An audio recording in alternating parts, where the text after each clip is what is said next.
My name is Mark Sipes. I'm the building official for the City of Phoenix.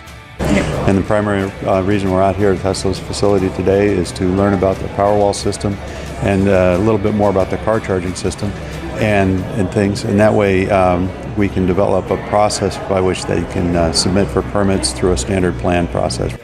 My name is Rob Runge. I'm an electrical plans engineer for the City of Phoenix. My name is Matt Peterson. I'm a senior operations manager with Tesla. When we see new technology come in, especially in the solar industry and now with Tesla's Powerwall for battery storage, we see that we need to be up to date with what the code requires for such new equipment.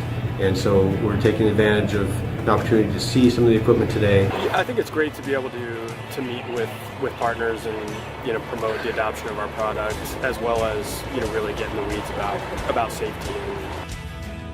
It makes no sense for somebody to buy their brand new car and take it home and then they can't fuel it up. So we want third-party vendors that go ahead and install these things to go ahead and be able to pull those permits ahead of time so that the infrastructure is there waiting for them when they bring their new car home. We're happy to be able to talk about our products and educate each other.